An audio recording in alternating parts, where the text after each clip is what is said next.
کیا حال ہے سب کا؟ الحمدللہ، اللہ تعالیٰ آپ سب کو خوش رکھے.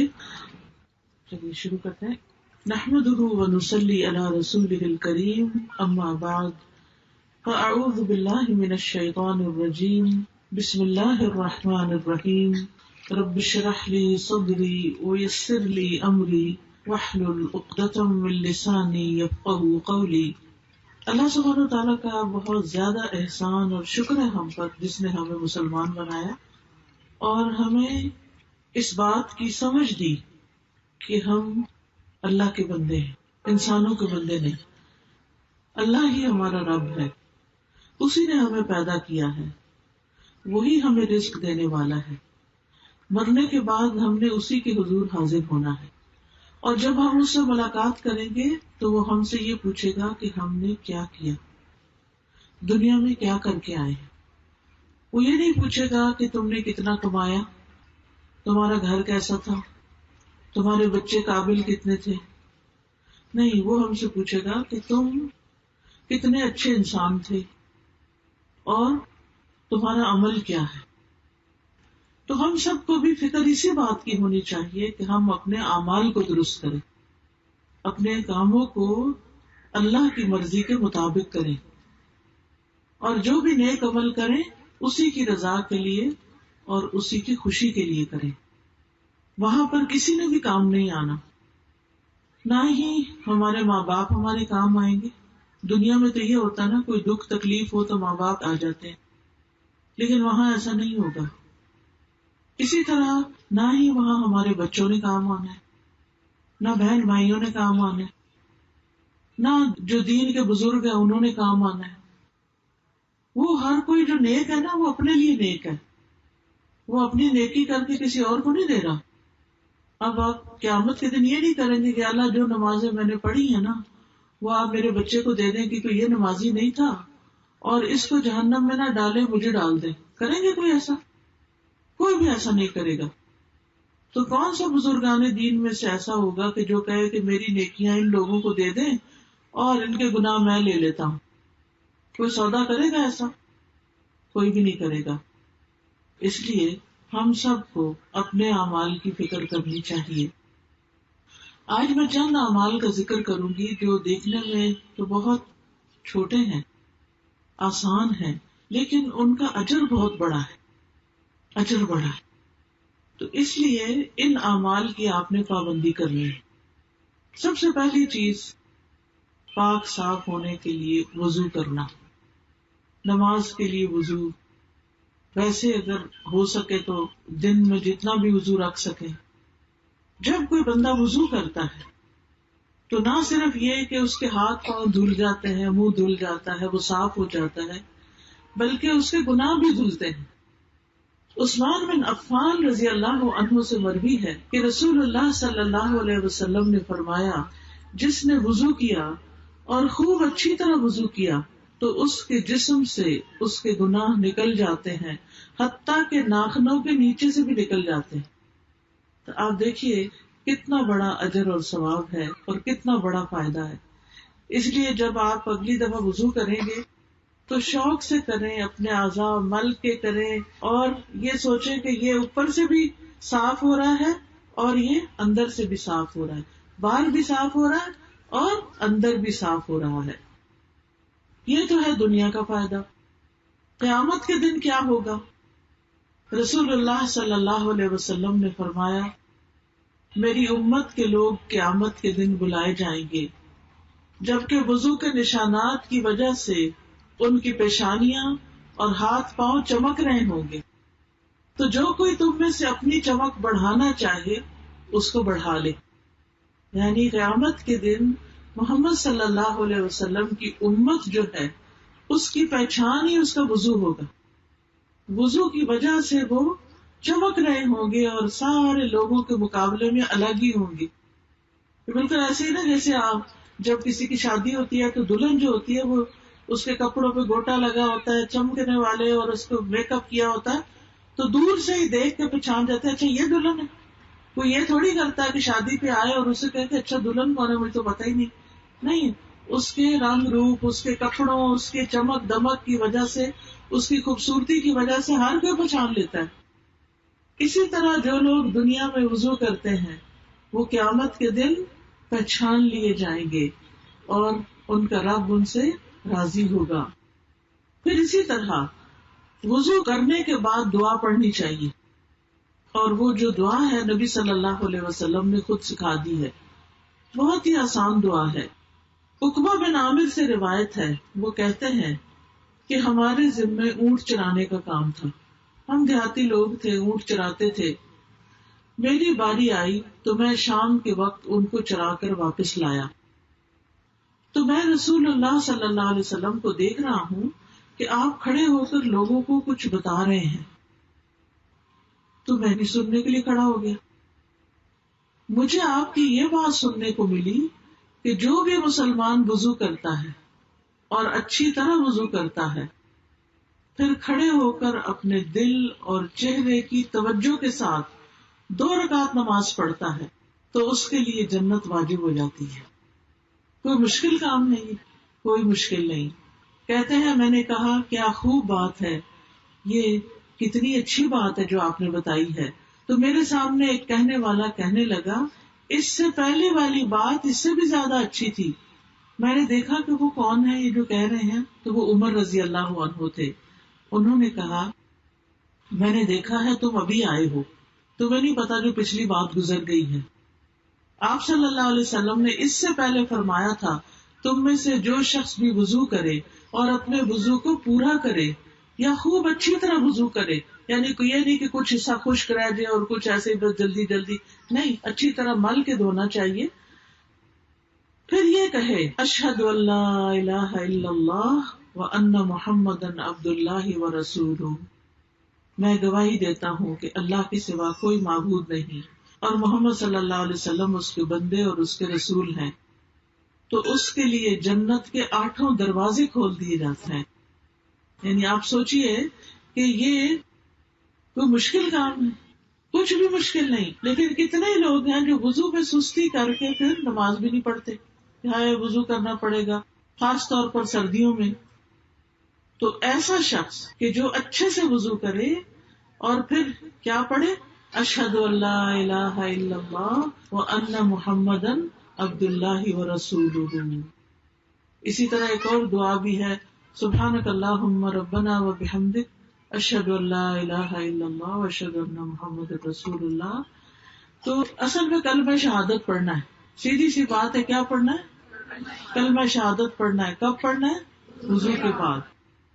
تو اس کے لیے جنت کے 8 دروازے کھول دیے جاتے ہیں کہ جس میں سے چاہے وہ داخل ہو جائے. اب وہ اس کی مرضی ہے کہ کس میں سے داخل ہونا پسند کرتا ہے.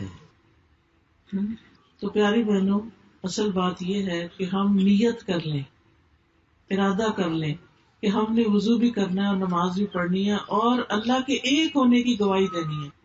یعنی وہی ہمارا الہ ہے، وہی ہمارا رب ہے، وہی ہمارا معبود ہے. اسی کی عبادت، اسی کے لیے نماز، اسی کے لیے روزہ، اسی کے لیے قربانی، اسی کے لیے ہمارا صدقہ خیرات، اسی کے لیے ہمارے سب کام. ہم کسی کے ساتھ بھی جو اچھا کرتے ہیں وہ سارے کا سارا اللہ کی خاطر کرتے ہیں، کسی پر احسان نہیں چڑھاتے. پھر اسی طرح یہ ہے ایک اور آسان عمل ہے جو ہم اپنے بچوں کو سکھا سکتے ہیں، وہ ہے اذان دینا. اذان سکھائیں اپنے بچوں کو. ابو سعید کہتے ہیں کہ ایک مرتبہ ان سے یعنی اپنے بیٹے سے فرمایا میں دیکھتا ہوں کہ تم بکریوں اور جنگل سے محبت کرتے ہو، تمہیں بکریاں چرانے کا شوق ہے اور باہر کھیتوں میں جانے کا شوق ہے. ہوتا ہے نا، کچھ بچوں کو اسکول جانے کا شوق ہوتا ہے اور کچھ بچوں کو ڈیرے جانے کا شوق ہوتا ہے، ان کو پڑھنے کا شوق نہیں ہوتا. تو کہتے ہیں کہ ٹھیک ہے تم جاؤ وہی کام کرو. اس لیے جب بھی تم اپنی بکریوں یا جنگل میں رہو اور نماز کے لیے اذان دو تو بلند آواز سے دیا کرو، اس لیے کہ مؤذن کی آواز کوئی بھی جن یا انسان یا جو بھی کوئی مخلوق سنے گی وہ اس کے لیے قیامت کے دن گواہی دے گا. یہ بات میں نے رسول اللہ صلی اللہ علیہ وسلم سے سنی تھی. یعنی وہ صحابی اپنے بچے کو بتاتے ہیں کہ تمہیں بکریاں چرانے کا شوق ہے تو جنگل میں تم اکیلے ہوتے ہو، کوئی مسجد تو نہیں ہوتی نا، یعنی جو لوگ اپنے اپنے کھیتوں میں کام کرتے ہیں اور اپنے آس پاس جاتے ہیں، دور چلے جاتے ہیں، تو پھر وہاں کوئی اذان وغیرہ تو نہیں سنائی دیتی، مسجد بھی قریب نہیں ہوتی. تو اگر اذان آتی ہو اور انسان بلند آواز سے اذان دے تو وہ اذان جو ہے وہ اس کے لیے کیا بن جائے گی؟ قیامت کے دن گواہیاں ہوگی اس بندے کی. ہر مخلوق کہے گی اس نے ہمیں اللہ کا نام سنایا تھا. تو اس لیے عورتیں تو نہیں اذان دیتی، نہ ہم نے خود دینی ہے، لیکن ہم اپنے بچوں کو سکھا سکتے ہیں. اگر آپ اسکول ٹیچر ہیں تو اسکول میں بچوں کے درمیان اذان کا مقابلہ کروائیں.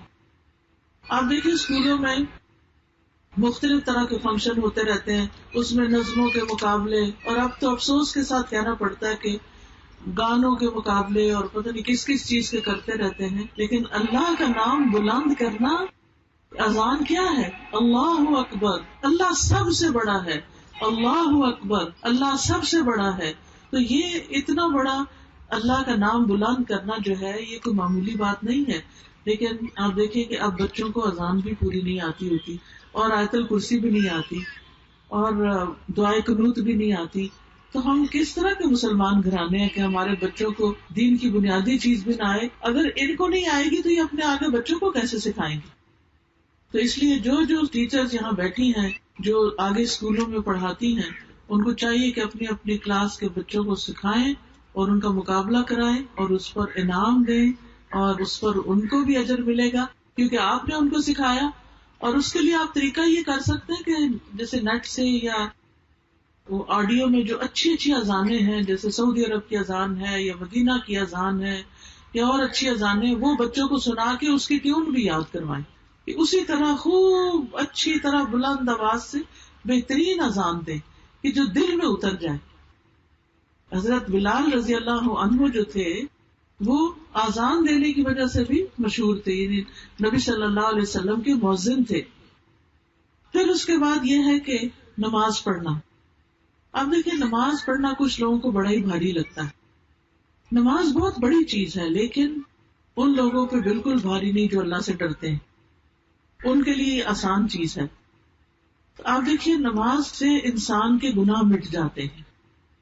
ہم انسان ہیں نا، ہم کمزور ہیں، کبھی ہم سے کوئی غلطی ہو جاتی ہے، کبھی کوئی غلطی ہو جاتی ہے، تو پھر اس کی وجہ سے ہم پریشان رہتے ہیں کہ میرے سے یہ گناہ ہو گیا، میرے سے قصور ہو گیا، پتہ نہیں اللہ تعالیٰ معاف کرے گا یا نہیں. شیطان بھی دل میں وسوسے ڈالتا ہے.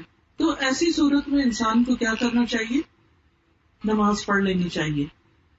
رسول اللہ صلی اللہ علیہ وسلم نے فرمایا جب صلی اللہ علیہ وسلم آئے نا تو سب کو کہنا چاہیے، کیونکہ اس سے بڑا کوئی بخیل نہیں کہ جو نبی صلی اللہ علیہ وسلم کا نام سنے اور درود نہ پڑھے. سب کو درود پڑھنا چاہیے، ٹھیک ہے نا؟ ایک دفعہ درود پڑھنے سے کیا فائدہ ہوتا ہے؟ 10 رحمتیں نازل ہوتی ہیں. تو آپ کو رحمتیں نہیں چاہیے؟ ہم سب کو رحمتیں چاہیے. تو اس کے لیے ہمیں کبھی بھی نبی صلی اللہ علیہ وسلم کا نام آئے تو درود بھولنا نہیں چاہیے، ٹھیک ہے؟ تو رسول اللہ صلی اللہ علیہ وسلم نے فرمایا جب بندہ وضو کرتا ہے اور اپنا وضو مکمل کر کے اپنی نماز شروع کرتا ہے اور اپنی نماز مکمل کرتا ہے تو اپنی نماز سے ایسے نکلتا ہے جیسے ماں کے پیٹ سے پاک نکلا تھا گناہوں سے. اس طرح انسان گناہوں سے پاک ہو جاتا ہے. رسول اللہ صلی اللہ علیہ وسلم نے فرمایا بندہ جب نماز کے لیے کھڑا ہوتا ہے اس کے سارے گناہ لا کے اس کے کندھے پہ رکھ دیتے ہیں. یہ فرشتے اس کے گناہ جو ہے کندھے کے اوپر رکھ دیتے ہیں. تو جب بھی وہ رکوع کرتا ہے یا سجدہ کرتا ہے تو اس کے گناہ اس سے گر جاتے ہیں. ہر سجدے پہ انسان کا درجہ بلند ہوتا ہے، اونچا سے اونچا چلا جاتا ہے اور گناہ معاف ہوتے ہیں.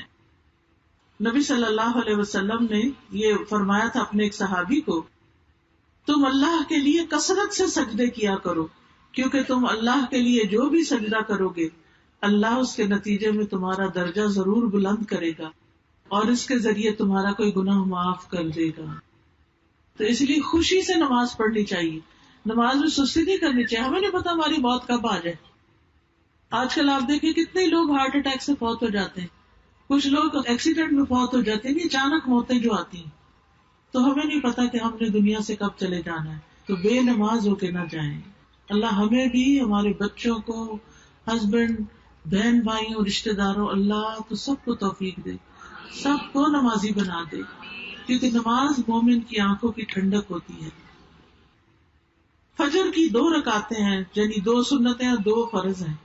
حدیث میں آتا ہے نبی صلی اللہ علیہ وسلم نے فرمایا فجر سے پہلے کی 2 رکعتیں کی سنت جو ہے دنیا اور جو کچھ اس میں ہے اس سے زیادہ بہتر ہے، ان سے زیادہ قیمتی ہے. دنیا میں کیا کیا ہے؟ مال، دولت، اولاد، گھر بار، گاڑیاں، کارخانے، کھیت، فصل، ملیں، سب کچھ. فرمایا یہ 2 رکعتیں ان سب سے بہتر ہیں. تو آپ سوچئے کہ ہم ان چیزوں کے لیے کتنی بھاگ دوڑ کرتے ہیں کہ یہ مل جائے، وہ مل جائے، اب یہ مسئلہ حل ہو جائے، اب یہ. لیکن 2 رکعت اس سے زیادہ قیمتی ہیں جو کل قیامت کو آپ کو ان کا بدلہ ملنے والا ہے. پھر اسی طرح دن میں جو 12 سنتیں پوری کرتا ہے، 2 سنت فجر کی، 4 سنت اور 2 سنت ظہر کی، اور 2 سنت مغرب کی، 2 سنت عشاء کی، اس کے لیے جنت میں گھر بن جاتا ہے. پھر اسی طرح چاشت کی 2 رکعتیں جو ہیں، یعنی جو اشراق کی چاشت آپ پڑھتے ہیں، سارے جسم کے جوڑوں کا صدقہ. ہر انسان روزانہ جب صبح اٹھتا ہے تو اس کے اوپر صدقہ واجب ہو چکا ہوتا ہے. تو جب انسان یہ 2 نفل پڑھتا ہے تو اس کا صدقہ ادا ہو جاتا ہے، اس کی گردن آزاد ہو جاتی ہے.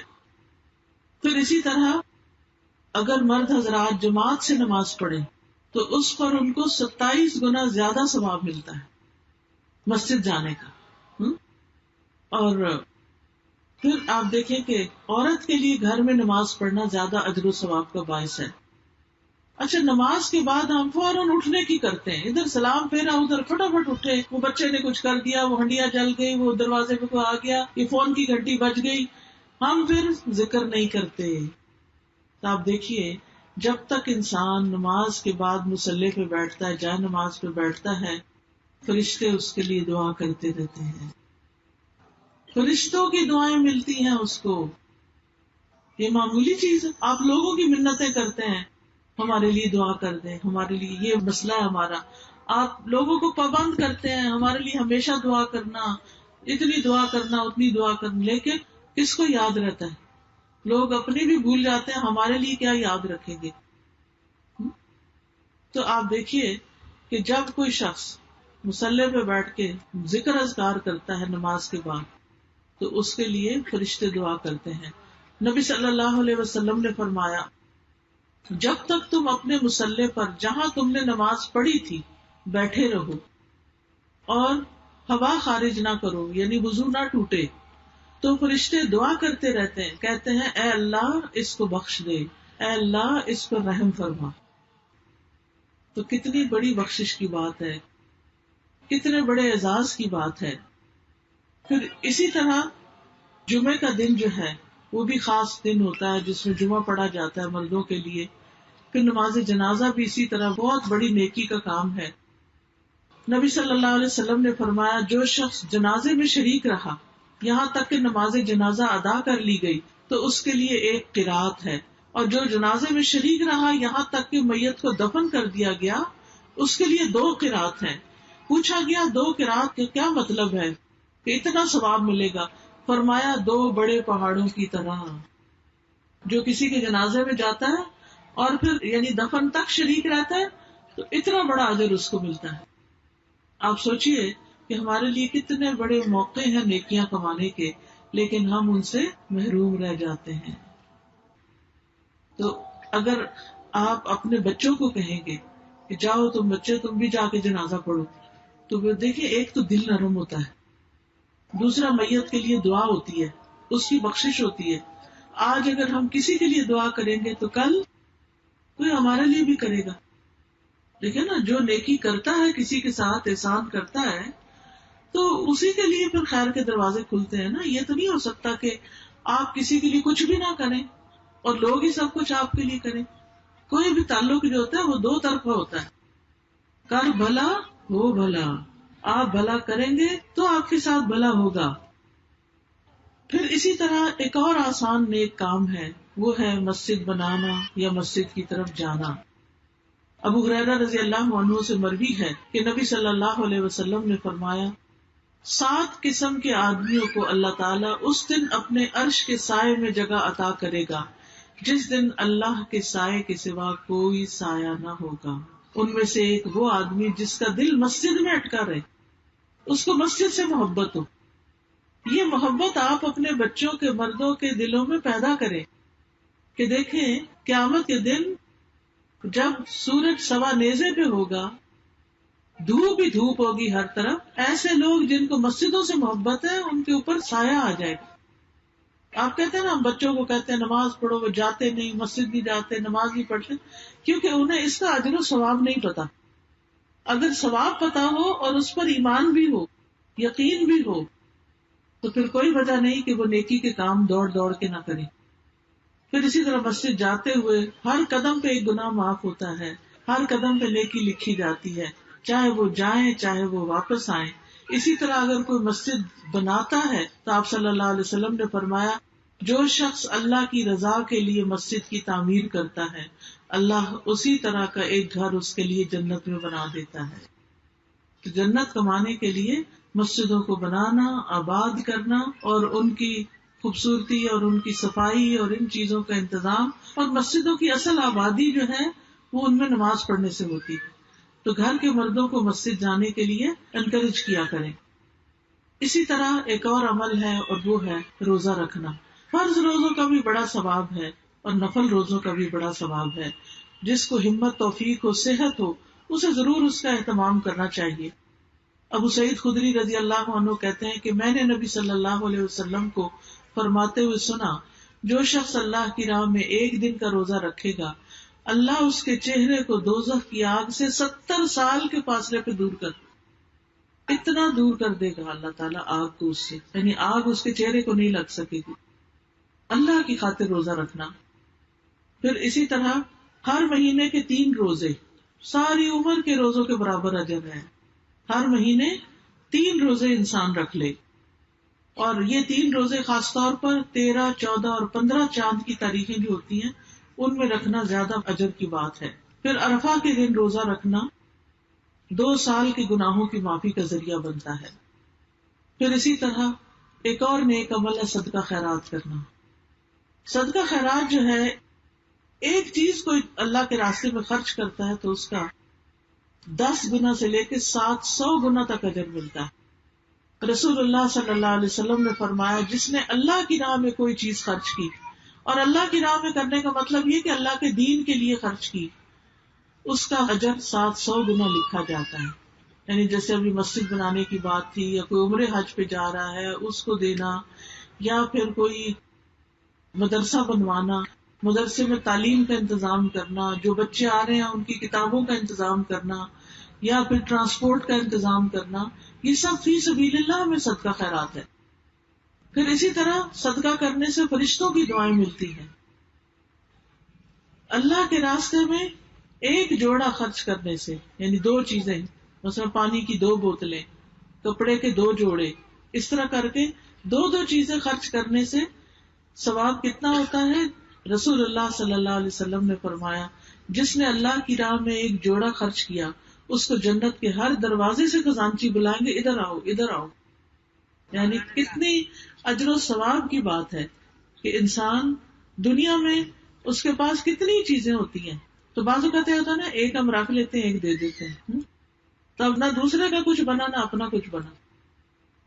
تو اس میں مثلا صرف قمیص دینے کی بجائے، یا کہ صرف شلوار دینے کی بجائے قمیص شلوار کا جوڑا بنا کے دیں، یا ایک بکری، مثلا ایک نر بکری ایک مادہ بکری ہے تو ایک بکری دینے کی بجائے 2 بکریاں دیں، 2 مرغیاں دیں، ایک مرغا ایک مرغی. تو اس سے کیا فائدہ ہوگا؟ وہ اور زیادہ ان کے آگے چیزیں بڑھتی جائیں گی اور ان کو زیادہ فائدہ ہوگا. اگر ایک جوڑا بکری کا دیں گے تو ان کے بچے پیدا ہوں گے تو ان کے غریبوں کا کچھ بن جائے گا. لیکن دیتے ہوئے احسان نہیں جتانا چاہیے، دکھاوا نہیں کرنا چاہیے. دیتے ہوئے دائیں ہاتھ سے بندہ دے تو بائیں کو پتہ نہ ہو، چھپا کے دینا چاہیے، صرف اللہ کی خاطر. مجھے یا اللہ میں نے تیرے لیے دیا ہے، مجھے کسی انسان سے کچھ نہیں لینا دینا، میں نے صرف تجھ سے اس کا اجر لینا ہے. آپ دیکھیں کہ اللہ کے خزانے کتنے بڑے، پھر جو اجر وہ دے گا وہ کوئی اور دے ہی نہیں سکتا. حدیث میں آتا ہے کہ اللہ کے دونوں ہاتھ بھرے ہوئے ہیں اور جب سے زمین و آسمان بنے وہ خرچ کر رہا ہے اور اس میں رتی برابر بھی کمی نہیں ہوئی، وہ دے سکتا ہے. پھر ایک اور عمل یہ ہے ہر وقت ذکر کرنا، اللہ کا ذکر اذکار کرنا. دیکھیں یہ چھوٹی چھوٹی نیکیاں ہیں جن کے کرنے میں کچھ مشکل نہیں ہوتی، لیکن انسان اپنے آخرت کے لیے تیاری کر رہا ہوتا ہے اور وہاں کے لیے اپنے خزانے بھر رہا ہوتا ہے. نبی صلی اللہ علیہ وسلم نے فرمایا 2 کلمات ایسے ہیں جو زبان پہ بڑے ہلکے ہیں، میزان میں بڑے بھاری ہیں اور رحمان کو بڑے پیارے ہیں، اور وہ ہے سبحان اللہ و بحمدہ سبحان اللہ العظیم. پڑھیے سب، سبحان اللہ و بحمدہ سبحان اللہ العظیم. پھر پڑھیے سبحان اللہ و بحمدہ سبحان اللہ العظیم، سبحان اللہ و بحمدہ سبحان اللہ العظیم، سبحان اللہ و بحمدہ سبحان اللہ العظیم. شاباش.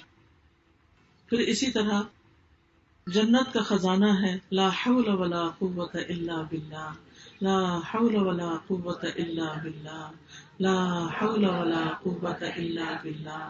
اسی طرح ایک بار سبحان اللہ پڑھنے سے اور الحمدللہ پڑھنے سے زمین اور آسمان نیکیوں سے بھر جاتا ہے. اس لیے کوئی کام کر رہے ہوں، آپ کھانا پکا رہے ہیں، گھر کی صفائی کر رہے ہیں، کپڑے دھو رہے ہیں، زبان تو خالی ہے نا، تو آپ پڑھتے رہیں سبحان اللہ سبحان اللہ سبحان اللہ الحمدللہ الحمدللہ الحمدللہ، پڑھتے جائیں پڑھتے جائیں پڑھتے جائیں. کیا مشکل ہے کوئی مشکل؟ کیا رکاوٹ ہے؟ کوئی رکاوٹ نہیں. ٹھیک ہے نا. پھر اسی طرح 100 بار سبحان اللہ و بحمدہ کہنے سے سارے گناہ معاف ہو جاتے ہیں. ابو ہریرہ رضی اللہ عنہ سے روایت ہے کہ رسول اللہ صلی اللہ علیہ وسلم نے فرمایا جو شخص 100 بار سبحان اللہ و بحمدہ کہے اس کے گناہ معاف ہو جائیں گے اگرچہ سمندر کی جھاگ برابری کیوں نہ ہو. پڑھیے سبحان اللہ و بحمدہ سبحان اللہ و بحمدہ سبحان اللہ و بحمدہ سبحان اللہ و بحمدہ سبحان اللہ و بحمدہ.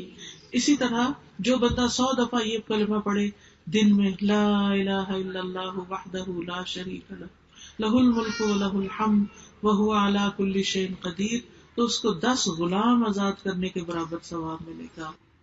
100 نیکیاں اس کے نامہ اعمال میں لکھی جائیں گی، 100 برائیاں مٹا دی جائیں گی. وہ سارا دن شیطان سے محفوظ رہے گا. کوئی شخص اس سے بہتر عمل لے کر نہیں آئے گا. ہاں جو اس سے بھی زیادہ اس کو پڑھے اس کا عمل اور زیادہ ہے. پھر ایک بار درود شریف پڑھنے سے 10 رحمتیں ملتی، اور جمعے کے دن خاص طور پر زیادہ درود پڑھنا چاہیے. ہر کام شروع کرنے سے پہلے بسم اللہ پڑھنے سے انسان اللہ کی پناہ میں آ جاتا ہے، شیطان سے محفوظ ہو جاتا ہے. پھر رات کو سوتے وقت کیا پڑھنا چاہیے؟ 33 بار سبحان اللہ، 33 بار الحمدللہ، 34 بار اللہ اکبر. آپ کی انشاءاللہ صحت اچھی رہے گی، طاقت رہے گی، تھکاوٹ دن بھر کی اتر جائے گی، نیند بھی اچھی آئے گی. رات کو جب آنکھ کھلے تو اس وقت بھی پڑھے لا الہ الا اللہ وحدہ لا شریک لہ لہ الملک و لہ الحمد وہو علی کل شیء قدیر الحمدللہ وسبحان اللہ ولا الہ الا اللہ واللہ اکبر ولا حول ولا قوۃ الا باللہ. پھر نماز کے بعد تسبیحات پڑھنے سے گناہ معاف ہو جاتے ہیں. ہر نماز کے بعد آیت الکرسی پڑھنے سے جنت میں داخلہ ملتا ہے. پھر اسی طرح اذان کے بعد دعا کرنے سے دعا قبول ہوتی ہے. کھانا کھا کر دعا کرے انسان تو بھی بندے کے گناہ معاف ہوتے ہیں. تو ہمیں ذکر کرنا چاہیے. یہ ایک چھوٹا سا کارڈ ہے ذکر الہی، اس میں مختلف ذکر یہ جو میں نے آپ کو بتائے ہیں یہ لکھے ہوئے ہیں، اور یہ بھی بتایا ہے کہ مثلاً 1 منٹ میں آپ کتنی دفعہ پڑھ سکتے ہیں. تو بعض اوقات ایسا ہوتا ہے نا ہاتھ بندے بھی ہوتا نہیں گن سکتے، لیکن آپ ٹائم دیکھ سکتے ہیں اچھا 5 منٹ ہو گئے، اس کا مطلب میرا 100 پورا ہو گیا. پھر اگر کوئی بیمار ہے تو پوچھتے ہیں لوگ بیمار ہے کیا پڑھے، تو اس کے لیے یہ آیات شفا ہیں قرآن سے، نبی صلی اللہ علیہ وسلم نے جو بیماری کے نسخے بتائے ہیں. پھر گناہ جو ہوتے ہیں نا وہ ہمارے کاموں میں رکاوٹ ڈال دیتے ہیں، تو گناہوں کی معافی کے لیے یہ استغفار کا کارڈ ہے. پھر اسی طرح ہمیں کبھی خوف آتا ہے، پریشانیاں رہتی ہیں، پتہ نہیں ہمارا کیا بنے گا، پتہ نہیں یہ کام ہوگا نہیں ہوگا، تو یہ رات بھر حفاظت کے لیے، دشمنوں وغیرہ سے، ہر قسم کے شر سے بچنے کے لیے، دشمن کے شر سے بچنے کے لیے یہ کارڈ ہے حفاظت کی دعاؤں کا. تو یہ اس میں سے دیکھ کے پڑھ لیں، اپنے بیگ میں بھی رکھ لیں، جہاں موقع ملے اپنا پڑھ لیں. اسی طرح کچھ لوگوں کو ڈپریشن ہوتا ہے، دل پریشان رہتا ہے ہر وقت، تو ان کو تسبیحات بہت پڑھنی چاہیے. تو یہ کارڈ اگر آپ کے پاس ہو تو ہر روز بیٹھ کے یہ تسبیحات پڑھ لیں، انشاءاللہ آپ کا ڈپریشن دور ہو جائے گا. پھر اسی طرح ایک کہانیوں کی کتاب ہے حسن انجام. یہ کچھ لوگوں کے زندگی کے آخری لمحات کے بارے میں لکھا ہوا ہے کہ ان کی موت کیسے آئی، اچھے لوگوں کی موت کیسے آئی یا ویسے کس طرح آئی. اس سے بڑا سبق ملتا ہے.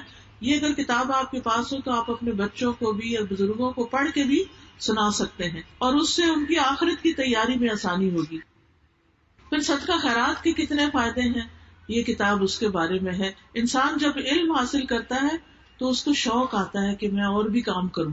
جب علم نہیں ہوتا نا تو موٹیویشن نہیں ہوتی. اسی طرح سونے جاگنے کے آداب ہیں کہ سوتے وقت کیا پڑھیں، رات کو کیا کیا کام کریں.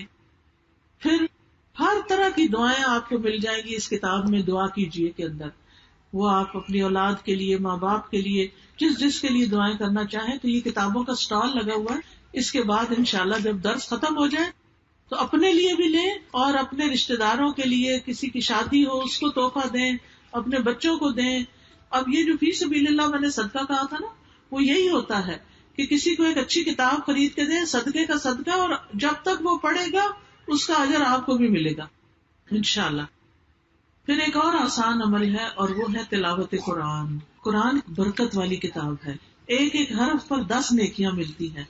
ہر روز اپنا کچھ حصہ مقرر کر لیں اور اس کو نہ چھوڑیں.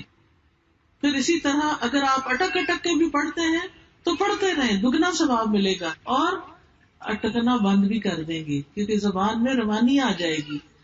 پھر تلاوت قرآن سے سکینت ملتی ہے، رحمت ملتی ہے. پھر سورۃ البقرہ اگر پڑھیں تو شیطان سے نجات کا ذریعہ. کچھ لوگوں کو جن جادو وغیرہ کی شکایت ہو جاتی ہے تو گھروں میں سورۃ البقرہ پڑھا کریں. آپ نے فرمایا تم اپنے گھروں کو قبرستان نہ بناؤ، کیونکہ شیطان اس گھر سے بھاگ جاتا ہے جس گھر میں سورۃ البقرہ کی تلاوت کی جاتی ہے. پھر اسی طرح سورۃ الکافرون پڑھنے سے شرک سے برات لکھی جاتی ہے. 10 بار سورۃ الاخلاص پڑھنے سے جنت میں محل بنتا ہے. ہم جیسے یہاں سے گھر جا رہے ہیں، گاڑی میں بیٹھے ہوئے چپ کر کے بیٹھے، نہیں چپ کر کے نہیں بیٹھے، انگلیوں پہ 10 دفعہ گن کے قل ہو اللہ پڑھ لیں. بلکہ اپنی عادت ہی بنا لیں کہ جب گاڑی میں بیٹھے 10 دفعہ قل ہو اللہ پڑھ لیں. اللہ نہ کرے کوئی ایکسیڈنٹ ہو، کچھ ہو، تو اللہ اپنی رحمت سے ڈھانپ لے گا انشاءاللہ. پھر اسی طرح ایک اور اچھی بات یہ ہے کہ انسان اللہ سے اپنا تعلق جوڑے، اللہ کو سب کچھ سمجھے، سب سے زیادہ اس سے محبت کرے. اکیلے میں اللہ سے باتیں کیا کرے، اللہ کے سامنے رویا کرے، اللہ پر بھروسہ کیا کرے، اپنی ساری مشکلات اللہ کے سپرد کیا کرے. پھر ایک اور اچھا عمل یہ ہے کہ لوگوں سے حسن سلوک کریں. والدین کے ساتھ نیکی کرنے پہ جنت ملتی ہے. شوہر کی بات مانے، شوہر کے ساتھ حسن سلوک کرے. حدیث میں آتا ہے جو عورت 5 وقت نماز پڑھے، رمضان کے روزے رکھے، اپنی شرمگاہ کی حفاظت کرے اور اپنے شوہر کی اطاعت کرے، اس سے کہا جائے گا کہ وہ جنت کے جس دروازے سے چاہے داخل ہو جائے. عورتوں کے لیے کتنی بڑی خوشخبری ہے. لیکن اس میں کیا ہے کہ اپنے شوہر کی بات مانے. الا یہ کہ کوئی وہ حرام کام کہے وہ اور بات ہے، لیکن جو جائز بات وہ کہتے ہیں ان کی بات سنیں، ان کے ساتھ اچھا معاملہ کرے. پھر بیٹیوں کے ساتھ اچھا سلوک کرے. ویسے بھی بیٹیاں مہمان ہی ہوتی ہیں، چلی جاتی ہیں اپنے گھروں میں، تو جب تک ہیں ان کو تانے نہ دیتے رہیں، ان کو ہر وقت ڈانٹ ڈپٹ نہ کریں، ان سے اچھا سلوک کرے. جو اچھا سلوک کرے گا ان سے، وہ آگ سے اوٹ بن جائیں گی، ماں باپ کو جہنم میں نہیں جانے دے گی. پھر رشتہ داروں سے اچھا سلوک کرے، اس سے رزق میں اضافہ ہوتا ہے. پھر یتیم کی کفالت کرے. اگر اپنا کوئی رشتہ دار یتیم ہے تو اس کا خرچہ اٹھا لے. اگر گھر میں رہتا ہے تو اس کی تعلیم کا اور تربیت کا انتظام کرے. دوسروں سے تنگیاں دور کرے، آسانیاں بانٹے، لوگوں کے لیے زندگیاں آسان کرے. کسی کا قرضہ چکا کے، کسی کے بچے کا بوجھ اٹھا کے، کسی بیمار کا علاج کروا کے. پھر مریض کی عادت کرنے سے 70,000 فرشتوں کی دعائیں ملتی. اگر کوئی رشتہ دار بیمار ہے یا کوئی ہسپتال میں ہے، اس کو پتہ لینے جائیں پھر اسی طرح اپنے بہن بھائیوں سب کے لیے اس کی غیر موجودگی میں دعائیں کریں. پھر اخلاق اچھا کریں، ہر ایک سے اچھی طرح سلام کرنا، مسکرا کے پیش آنا، لڑائیاں نہ کرے. یہ نہیں کہ کوئی مرنے کے بعد کہ فلاں شکر ہے جان چھوٹی، بڑی کپتی تھی. نہیں، بہت اچھا اخلاق ہو، یعنی لڑاکا نہ ہو انسان، بلکہ دوسروں کو معاف کر دے، آرام سے بات کرے. اچھے اخلاق کی وجہ سے انسان روزہ رکھنے اور رات کو تہجد پڑھنے سے بھی زیادہ آگے نکل جاتا ہے. جنت میں گھر ملتا ہے، جنت میں نبی صلی اللہ علیہ وسلم کا ساتھ نصیب ہوگا جو اچھے اخلاق کے ساتھ ملے گا. مخلوق پر رحم کریں، یعنی کتا ہو، بلی ہو، کوئی جانور ہو، اس کو نہ ستائیں. پھر اسی طرح اپنے آپ کو کوئی چیز نہ سمجھے، عاجزی اختیار کریں. چاہے آپ کو اللہ بہت بڑا رتبہ دے، پھر بھی اپنے اندر عاجزی پیدا کرے. پھر اسی طرح غصے کو کنٹرول میں کریں، اپنی زبان کی حفاظت کریں، یعنی زبان سے کوئی گالی گلوچ نہیں، کوئی جھوٹ نہیں، کوئی کسی کی غیبت نہیں، سوچ سمجھ کے بات کریں. بعض اوقات ہم تھوڑی سی دو چار نیکیاں کر لیتے ہیں تو ہمیں سب میں خامیاں نظر آنے لگتی ہیں. ہم کہتے ہیں فلانا ایسا اور فلانا ایسا، جبکہ ہمیں اپنی فکر کرنی چاہیے. پھر اسی طرح کسی سے ملیں، ہاتھ ملائیں تو اس پر بھی اجر و ثواب ہے. سلام شروع میں کریں گے تو زیادہ ثواب ملے گا. لوگوں سے مطلب کے لیے دوستی نہ کریں، اللہ کی خاطر دوستی کریں، کیونکہ اللہ کی خاطر محبت کرنے والوں کے لیے عرش کا سایہ ہے. بچوں میں انصاف کریں، جائیداد جو ہے اس کو انصاف سے تقسیم کریں، بیٹیوں کو اس سے محروم نہ رکھیں. بیٹوں نے ہمیں جہنم سے نہیں بچانا. کوئی شخص ساری زندگی بھی نیک عمل کرے لیکن اگر وہ وراثت کی تقسیم میں ڈنڈی مارتا ہے تو اللہ کے یہاں سخت پکڑ ہوگی. پھر اسی طرح کوئی تکلیف دکھ ہو تو اس پر صبر کرے، اور پھر جو بھی نیکی کو کوئی موقع ہاتھ آئے، چاہے وہ رستے سے تکلیف دہ چیز ہی ہٹانا ہو، علم حاصل کرنے کے لیے نکلنا ہو، تھوڑا عمل ہو لیکن اس کو مسلسل کریں، تو یہ ساری نیکیاں کل آپ کے نامہ اعمال میں قبر میں آپ کے ساتھ ہوں گی، جہاں نہ آپ کے بچے ساتھ ہوں گے اور نہ ہی آپ کے رشتے دار ساتھ ہوں گے. اکیلے جانا ہے، سب نے جانا ہے نا. ہم نے قبرستان دیکھتے ہیں تو خیال نہیں آتا کہ کسی دن ہماری بھی ایسی قبر بنی ہوئی ہوگی اور پتہ نہیں اندر کیا گزرے گی. اس قبر کے لیے تیاری کریں، اور کسی نے وہاں نہیں آنا، خود ہی جانا ہے، اکیلے جانا ہے. قبر کیڑوں کا گھر ہے، قبر اندھیرے کا گھر ہے، وحشت کا گھر ہے. وہاں اعمال سے رونقیں ہوں گی، نیک اعمال اپنے ساتھ لے کر جائیں تو انشاءاللہ اللہ تعالیٰ بہترین مدد کرے گا. اللہ تعالیٰ ہمیں عمل کی توفیق عطا فرمائے اور ہم کسی کو بھی تکلیف، پریشانی اور دکھ دینے والے نہ ہوں. اس کے ساتھ ہی میں اپنا لیکچر ختم کرتی ہوں، لیکن یہ کہ اگر آپ کو کچھ کہنا ہے، کوئی بات کرنی ہے تو آپ اس وقت کر سکتے ہیں. کوئی سوال کرنا ہے تو کر سکتے ہیں، کیونکہ آپ کو پتا ہے کہ ہم رحیم یاد خان سے اس وقت آئے ہیں اور ہم نے واپس بھی جانا ہے، کچھ اور کام بھی ہے، تو میں ایک ایک سے تو مل نہیں سکتی، مجھے یہاں سے پھر فوراً نکلنا ہوگا. اس وقت آپ کے پاس موقع ہے، جو آپ کے دل میں بات ہے آپ مجھ سے کر سکتے ہیں. اب آپ کا ٹائم ہے، ٹھیک. لیکن جب میں نکلنے لگوں تو مجھے راستے میں نہیں روکنا. وعلیکم السلام. جائز نہیں ہے، نہ وہ نہیں جائز. ہاں جی، گھر کی جائیداد میں بھی ہوتا ہے، فصلوں میں بھی ہوتا ہے، کانٹا زیور اس میں بھی ہوتا ہے. میت جو کچھ چھوڑ کے جاتی ہے اس سب میں ساری اولاد کا حصہ ہوتا ہے. ٹھیک ہے، ہاں جی. اس کو جیسے قرآن نے بتایا ہے جتنا حصہ، یعنی ایک لڑکے کو 2 لڑکیوں کے برابر حصہ ملے گا تو اس کے مطابق اس کو تقسیم کرنا چاہیے. جی، اور کوئی بات پوچھیے. ہاں جی، ہاں جی، فرمائیے. جائیداد میرے باپ کے نام سے کمائی تو میرے بھائیوں دی ہے، میرا حق ہے یا نہیں؟ جائیداد باپ کی تھی نا، اس میں آپ کا حق ہے. اب اگر بھائی اس میں کام کرتے ہیں تو وہ اپنے حصے کا حق لے سکتے ہیں، آپ کا نہیں لے سکتے. نام تو باپ پہ ہے. نہیں، باپ زندہ ہے، حیات ہے، بہت ہو گئے نا، تو اس کے بعد آپ کو حصہ ملا ہے. ہاں جی، نام تو میرے ہے، کمائی تو میرے بھائیوں دی ہے، لیکن اس میں سے آدھا یا کچھ حصہ آپ کو نہیں دیتے. وہ تو کچھ نہیں کہہ سکتے. میں اپنے طور سے کہہ نہیں ہے، میرا حق بنتا ہے. بالکل بنتا ہے، بالکل. چاہے وہ کمائی کرتے نہیں تو وہ اس کمائی کا آدھا حصہ لے لیں، ٹھیک ہے نا. جس طرح باہر والے نو دئی دا کام کرن واسطے، اسی طرح وہ بھی لے لیں. جی، بھائیوں کی کمائی کی ہے جائیداد. بھائی اچھا، یعنی باپ نے خود نہیں کمائی تھی، بھائیوں نے باپ کو دی تھی، دے دی تھی. ہاں تو وہ پھر باپ کی ہو گئی نا، ہاں جی، تو پھر جب وہ تقسیم ہوگی تو اس میں حصہ آئے گا، کیونکہ وہ باپ کی ہو گئی تھی. ساتھ آندہ پیا بھی مینوں دینا چاہیے یا نہیں؟ لے لیں، کیونکہ آپ کا حصہ بنتا ہے، کیونکہ انہوں نے کما کے کہا تھا باپ کو یہ آپ کا ہے، یہ کہا تھا نا، ہاں جی، تو باپ کو دے دیا. اب جب باپ فوت ہوا تو پھر وہ اولاد میں تقسیم ہوگی. ہاں جی. ٹھیک، اوکے. اور کوئی؟ جی آپ فرمائیے. ہاں جی.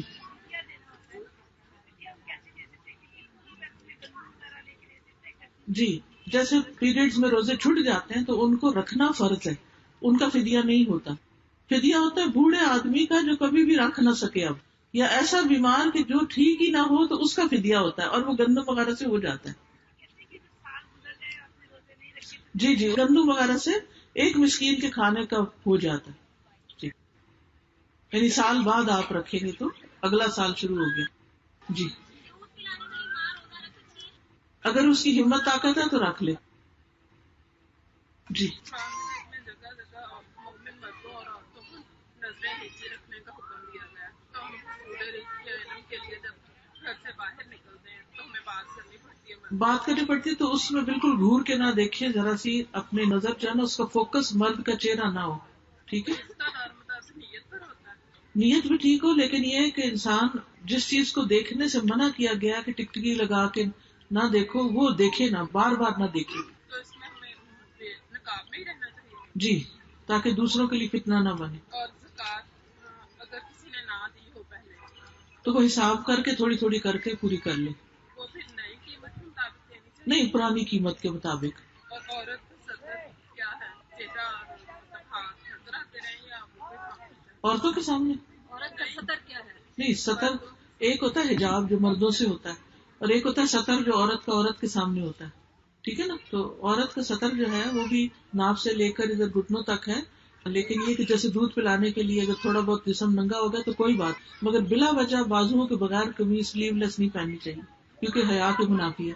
اور استخارے کا ذکر ہے کلام پاک؟ حدیث میں ذکر ہے استخارے کا، کارڈ بھی موجود ہے، اس میں پورا طریقہ لکھا ہوا ہے. ٹھیک ہے، جزاکم اللہ خیرا کثیرا. سبحانک اللہم و بحمدک، اشہد ان لا الہ الا انت، استغفرک و اتوب الیک. السلام علیکم و رحمۃ اللہ وبرکاتہ.